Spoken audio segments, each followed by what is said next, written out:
it suggests that Kier Starmer doesn't have control of Downing Street. The Prime Minister has to say, look, I'm in control. You know it's a real mess. You know it's in real trouble. Mr. Starmer, because he too is now, his own personal rating are now sort of just plummeting. Who could have foreseen the massive blow Andrew Neil's showdown with Starmer would deal to his political career?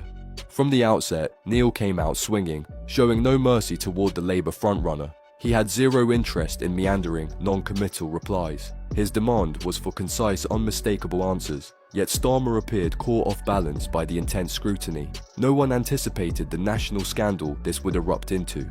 As Neil fired off sharp, uncompromising questions, Starmer faltered, visibly grappling to sidestep them. Unwavering as always, Neil pressed on, voicing the exact concerns Nation at Home wanted addressed. Then came the moment Neil pinned him down on his campaign promises.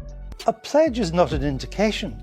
A pledge is a word, is your word. It's a pledge. I'm not disputing that. I don't have any problem. So is it a pledge that these industries will be in your manifesto for nationalisation? Well, the pledge is 3 lines, Andrew. You're asking me for more detail and I'm giving it to you. Well, but the fact is the 2016 Trade Union Act, when it comes to cribbing and curtailing union power, is not the key legislation.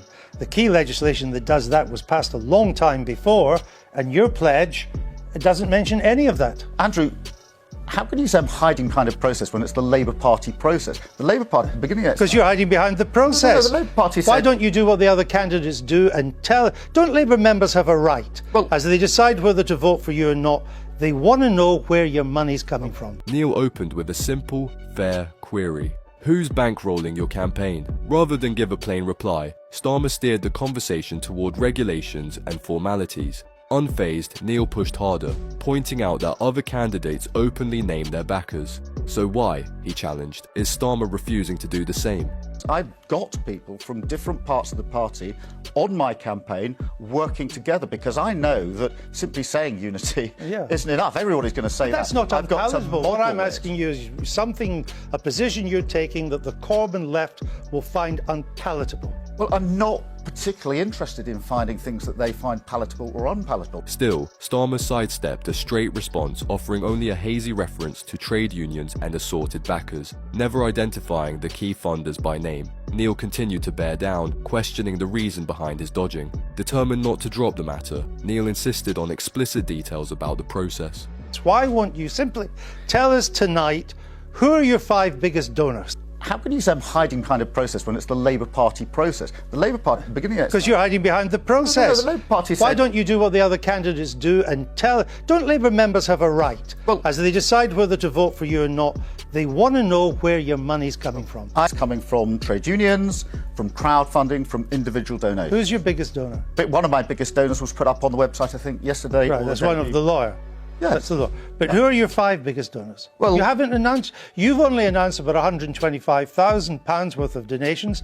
This campaign costs a lot more than that. This debate was never solely about finances. At its core, it was a matter of credibility. Citizens expect to know exactly who bankrolls those seeking power. If Starmer couldn't respond to such a plain query, what other details might he be keeping in the shadows? Events unfolding in France serve as a warning sign of a wider trend. The collapse of centrist agendas and the shortcomings of their strategies. These are the very blueprints Starmer intends to champion in the UK. Should his plans falter, the consequences could be significant. In France, centrist leaders have struggled to inspire, their policies failing to address the frustrations of ordinary citizens. Economic stagnation, rising costs of living, and perceived detachment from everyday realities have eroded their base. This vacuum of trust has opened the door for more radical voices, both on the left and the right, to gain traction. The parallels to Britain are difficult to ignore, especially as Starmer positions himself on a similarly centrist platform.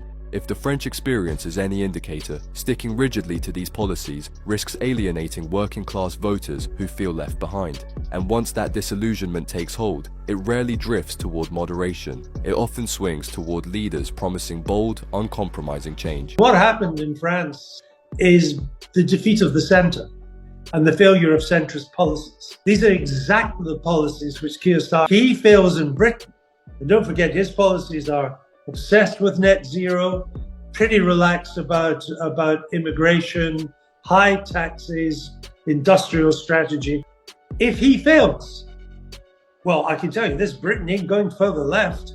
There's only other one way it is going, and that is to the more populist right. Starmer's platform leans heavily on net zero targets, takes a soft stance on immigration, endorses higher taxation, and prioritises urban issues over those of rural Britain. If his leadership wavers, the political compass is unlikely to swing further left. A turn toward a more populist right seems far more probable. Neil underscored a key observation. Although Starmer often speaks about integrity and justice, in this exchange he failed to project sincerity. Rather than delivering transparency, he skirted around the truth. Precisely what the electorate dreads in a leader. Neil then shifted focus to Starmer's past pledges, asking bluntly, "You've promised to return vital industries to public control and eliminate university tuition fees. Do those commitments still stand?" But there's a bigger principle at stake, that Labour Party members who are being asked to vote for you should know who's bankrolling your campaign. That is why the Labour Party set up those rules. But you won't tell us. The Labour Party rules say once you're satisfied the checks are carried out and the donations are proper in order, they go to the parliamentary authorities who put them on the parliamentary website so that everybody can see them. I've been following that procedure. That is exactly the parliamentary rules. But the other candidates in this... Starmer avoided offering a definite yes or no. He chose instead to label them as pledges, hinting that additional specifics would be revealed in due course. Neil, clearly unimpressed by the vagueness, pushed once more. "A pledge is your word," he reminded him sharply. "Will you stand by it or not?" The question landed again, firm and unavoidable. A pledge is not an indication. I'm not disputing that. I don't have any problem. So is it a pledge that these industries will be in your manifesto for nationalisation? Yes, it is. The point I'm making to you is the manifesto will have to have a lot more than that. Of course, I understand It's not a manifesto. Well, what about university tuition fees then? Will you remain committed to scrapping them in They're your first all term? pledges, Andrew. So the answer to these questions is yes. Neil pointed out that Starmer's grand pledges from earlier years might never see the light of day. For those watching, this carried weight. It painted a picture of a politician willing to say whatever suits the moment. Through sharp, unrelenting questions, Neil drove home a central truth. Genuine leaders must honour their word. Without that consistency, the bond of trust between them and the public begins to crumble. Shifting gears, Neil steered the conversation toward the question of leadership. Labour remains fractured, with one camp steadfastly loyal to Jeremy Corbyn and another pushing for reform. Neil pressed Starmer on exactly how he would bridge that rift and lead both sides forward under one banner. So university tuition fees being scrapped will be in a Starmer manifesto? Yes, that's why it's the a next pledge. election. Why then doesn't the Labour left trust you? I'm asking members to vote for me in this election. We will find out what the members have decided, and I am very happy making my case to our members and obviously letting them decide. You pledged that you would strengthen workers' rights. I did. By repealing the 2016 Trade Union Act. Would you go further and repeal all the union laws passed since Mrs. Thatcher? Well, I would repeal all of those that inhibit collective action. There's been a lot of provision since then. True to form, Starmer once again sidestepped a straightforward reply. He spoke in broad terms about unity, yet offered no roadmap for how such cohesion would actually be achieved. Neil pushed back, insisting that slogans about togetherness mean nothing without a concrete strategy. Rather than outlining one, Starmer skirted the subject, careful not to offend either wing of his divided party. This evasiveness painted him as a man more focused on appeasing everyone than on displaying the resolve expected of a decisive leader. If commanding his own ranks seems beyond reach, how could he hope to guide the nation? Neil reminded him that real leadership demands bravery, the resolve to stake a position even when it invites criticism. Starmer's murky, non-committal answers left many wondering whether he truly has the strength for the top job. Why haven't you declared all the major donors who are funding your leadership campaign? Beginning of the campaign, the Labour Party set out the rules that we should all comply with, and they briefed us on it, and then passing it to the parliamentary authorities so they could be published, and I'm following those rules. But that's process. That's not process, that's the rules. You're following the process, but there's a bigger principle at stake, that Labour Party members who are being asked to vote for you should know who's bankrolling your campaign. Neil steered the conversation toward housing, a topic that strikes a nerve with countless voters. He cited a startling figure: 5 out of every 7 newly built homes were being allocated to migrants.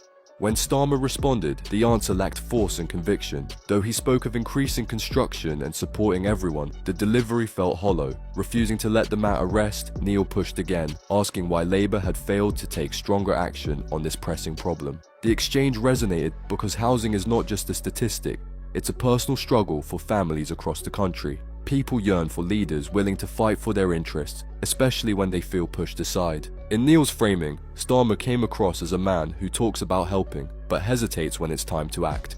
Well, Andrew, Gareth has his own view. What I can tell you is members of Parliament in those seats, Toby Perkins in Chesterfield, Jenny Chapman, who lost her seat in Darlington, Emma Hardy, are all supporting me in this campaign, and they're all very close to their communities. So I know what Gareth said. Right. But look, one of the things... Others say that's a fair challenge to me, no. So what I've been trying to show in my campaign is that I do have the support and the backing of representatives, MPs. This part of the exchange exposed yet another problem. Starmer's hazy, non-specific replies left many doubting whether he genuinely grasps the hardships people face. Neil's relentless questioning drove home a critical point. Leadership is more than offering comforting words. It's about delivering tangible answers. By failing to present those answers, Starmer risked appearing disconnected from the daily realities ordinary citizens endure. And we want decisions about us made by us. So I've actually had those conversations in those communities, because I know very well that in my constituency we voted heavily for Remain. Of course. And that's why I have been to a lot of other places to have those conversations. Or what's left of the red wall, which isn't much, that the conversations weren't gritty enough because you now want free movement with the European Union to continue. Talked a lot about free movement in those areas. And you want it to continue. Actually, when we had the discussion, again, got past the gritty bit, and there's a lot of respect people have when you do have a conversation with them. There's a lot said by people about what people think. Actually, go and spend some time and actually have those conversations. When we got to the nitty-gritty of it, which is, should people in this country be able to go and work in Europe? This was more than just a tough interview. It was a test of character. Under the glare of live television, Starmer struggled to project confidence, clarity, or conviction. Neil's questions sliced through the talking points, exposing hesitation where there should have been certainty. For viewers, it raised an uncomfortable question. If he can't give straight answers now, what happens when the pressure is even greater? The image left behind was of a politician caught between factions, afraid to take a stand that might cost him support. And in politics, hesitation is often the beginning of defeat. Britain's future may soon hinge on whether its leaders can be decisive, transparent, and unafraid of hard truths.